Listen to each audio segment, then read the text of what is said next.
Shalom, salam sejahtera buat kita semua, dimanapun kita berada saat ini. Kami mengucapkan selamat ulang tahun kelahiran dan selamat ulang tahun pernikahan buat Bapak Ibu Saudara yang berulang tahun hari ini. Semoga Tuhan memberikan umur yang panjang, memberikan kesehatan dan sukacita buat saudara. Dan buat Bapak Ibu Saudara yang sedang menderita sakit, kami turut mendoakan kiranya Tuhan memberikan kesembuhan buat saudara. Demikian juga buat Bapak Ibu Saudara yang mempunyai pergumulan hidup. Kiranya kuasa Tuhan menolong dan memulihkan keadaan kehidupan saudara kembali. Bapak Ibu Saudara yang terkasih, sebelum kita mendengarkan firman Tuhan renungan hari ini, marilah kita terlebih dahulu memuji Tuhan dengan menyanyikan buku ND nomor 837 ayat 1 dan ayat 2.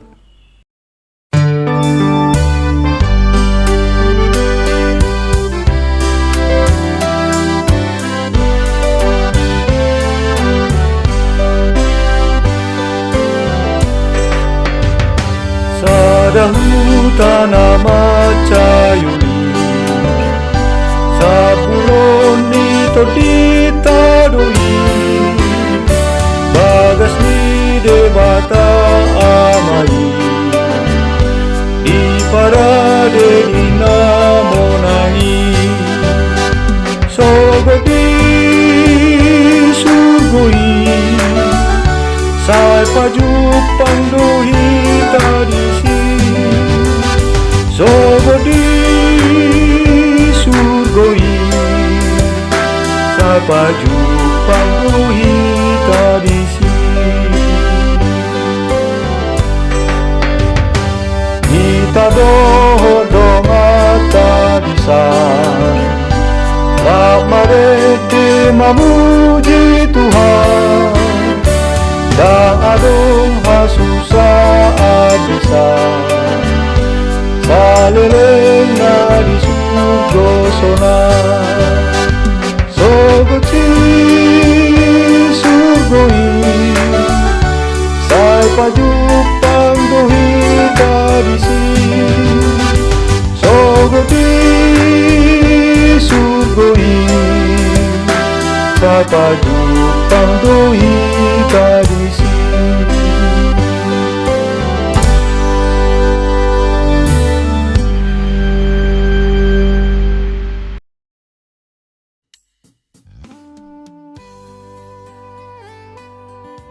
Kasih karunia dan damai sejahtera dari Allah Bapa kita dan dari Tuhan Yesus Kristus menyertai saudara. Amin. Bapak Ibu Saudara yang terkasih, firman Tuhan renungan untuk kita hari ini tertulis dalam kitab 2 Korintus pasal 5 ayat 1 yang berkata demikian.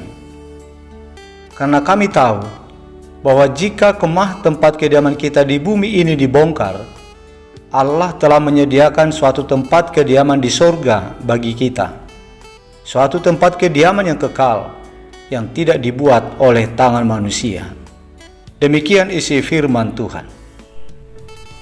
Bapak Ibu Saudara jemaat Tuhan, dalam suratnya yang kedua kepada jemaat Korintus ini, Rasul Paulus memberitahukan kepada jemaat Kristen Korintus tentang kehidupan orang percaya setelah mati, yaitu di saat roh telah bebas dari daging yang fana yang berasal dari debu tanah ini. Sebagaimana yang tertulis dalam nats renungan hari ini, Paulus mengatakan bahwa jika kemah tempat kediaman kita di bumi ini dibongkar, Allah telah menyediakan suatu tempat kediaman di sorga bagi kita, yaitu suatu tempat kediaman yang kekal, yang tidak dibuat oleh tangan manusia. Melalui pernyataan iman Paulus pada nats renungan hari ini, kepada kita umat Kristen diingatkan bahwa sesungguhnya masa kehidupan tubuh yang berasal dari debu tanah ini mempunyai limit waktu. Tentunya akan tiba masa berakhirnya. Semua tubuh manusia akan mati. Demikian juga dengan semua materi alam yang ada. Akan tiba saatnya untuk dihancurkan oleh Tuhan. Seperti dalam kesaksian Rasul Petrus dikatakan bahwa hari Tuhan akan tiba seperti pencuri. Pada hari itu, langit akan lenyap dengan gemuruh yang dahsyat, dan unsur-unsur dunia akan hangus dalam nyala api, dan bumi dan segala yang ada di atasnya akan hilang lenyap. 2 Petrus 3 ayat 10. Meskipun sampai saat ini harinya belum tiba, di mana dunia dan segala isinya masih disimpan untuk hari penghakiman dan kebinasaan orang fasik nanti, namun saat untuk terjadinya itu semua akan tiba, seturut dengan waktu yang telah ditentukan oleh Allah, yaitu pada masa penghakiman terakhir nanti. Saat peristiwa itu terjadi, maka semua isi dunia ini, baik yang hidup maupun benda mati yang ada di atas, di bawah, dan di bumi ini, semuanya itu akan hangus oleh nyala api Tuhan. Jadi semua milik kita yang berasal dari dunia ini akan binasa, baik tubuh kita yang fana ini, maupun tanah, rumah, dan seluruh harta duniawi yang kita miliki. Semuanya itu akan habis binasa oleh api Tuhan pada masa penghakiman terakhir nanti.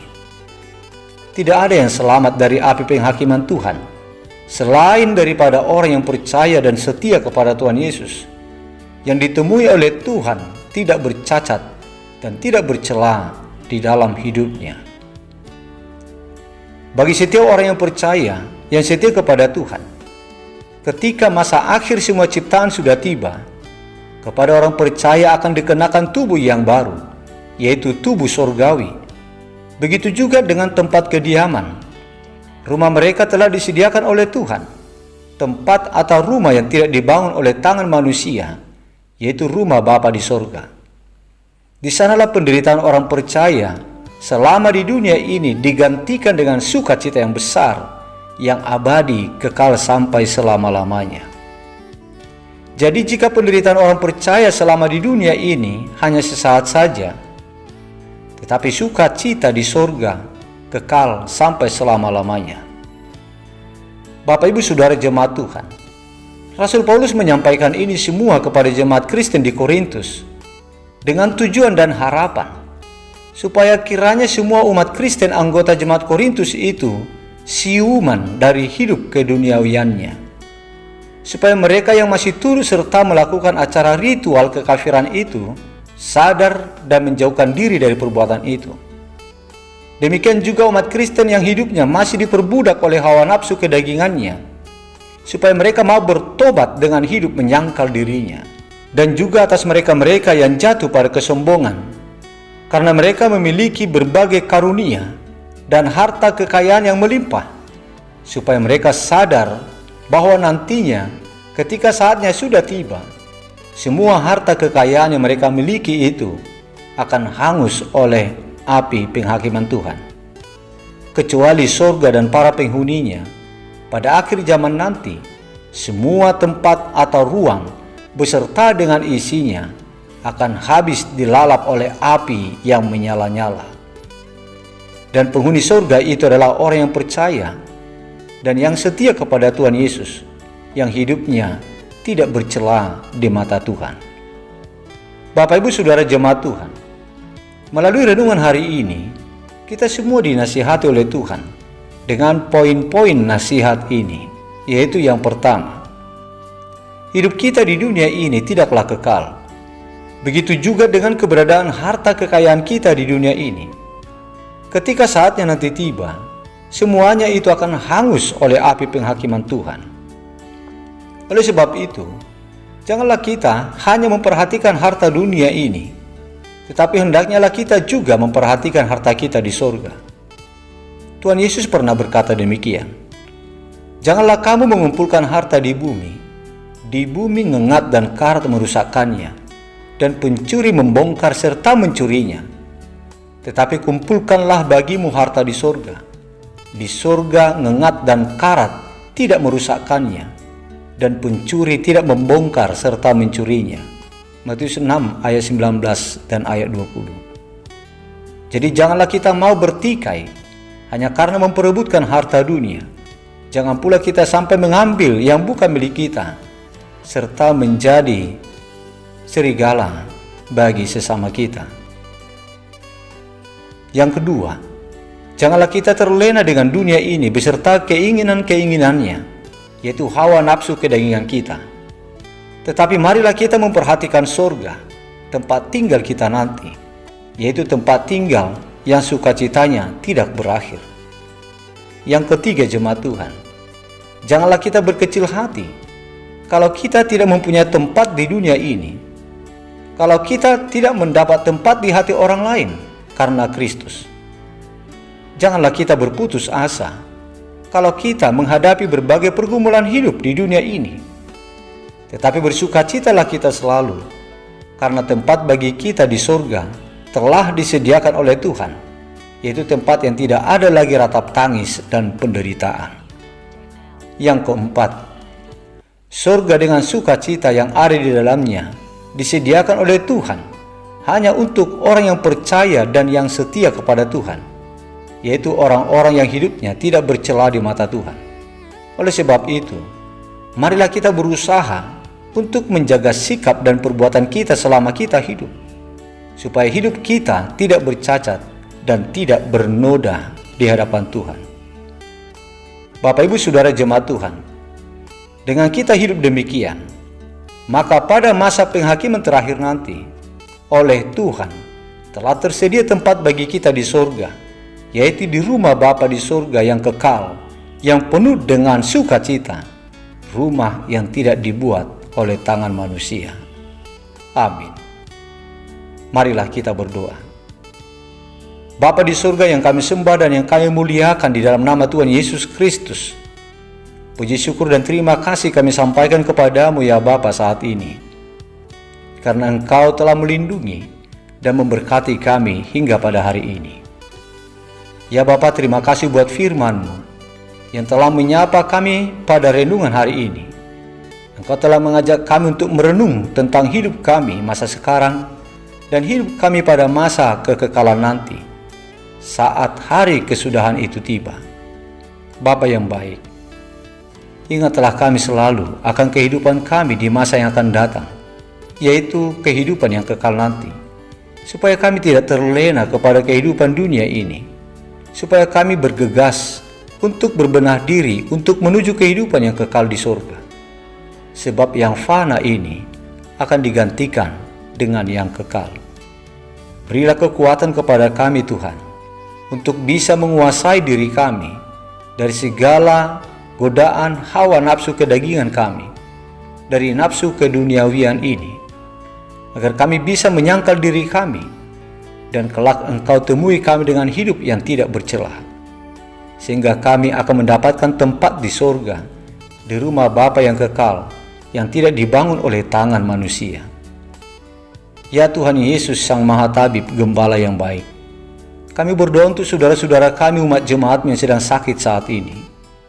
Kami memohon kepadamu Tuhan, lawatlah mereka lewat kuasa yang ada padamu. Berilah kesembuhan kepada mereka lewat berkat-Mu, melalui para tim para medis, para dokter, dan juga obat-obatan, makanan dan minuman yang mereka konsumsi. Oleh campur tangan Tuhan, mereka pasti bisa sembuh. Ya Bapa, kami mengucap syukur atas berkat perlindungan dan kekuatan yang Engkau berikan kepada saudara-saudara kami yang berulang tahun hari ini, yang berulang tahun kelahiran, dan yang berulang tahun pernikahan. Biarlah kiranya Engkau berkenan ya Tuhan, untuk tetap sebagai gembala di dalam perjalanan hidup mereka, untuk menuntun mereka, untuk memberkati mereka. Berilah umur yang panjang ya Tuhan, berilah kesehatan dan sukacita kepada mereka. Ya Bapa yang baik, hari ini kami mau melakukan berbagai aktivitas kami. Kami mohon berkat-Mu ya Tuhan, kami mohon perlindungan Tuhan untuk kami. Berilah kami hikmat, berilah kekuatan dan keselamatan di dalam setiap aktivitas dan pekerjaan kami. Lindungilah anak-anak kami Tuhan, lindungilah juga keluarga kami, lindungilah saudara-saudara kami. Bapa di surga, kami memohon pengampunan akan segala dosa-dosa kami. Ampunilah kami ya Tuhan dari segala pelanggaran kami, agar kami layak untuk menerima berkat-Mu. Di dalam nama Putra-Mu yang tunggal, Tuhan Yesus Kristus, dengarkan dan kabulkanlah permohonan kami ini. Amin.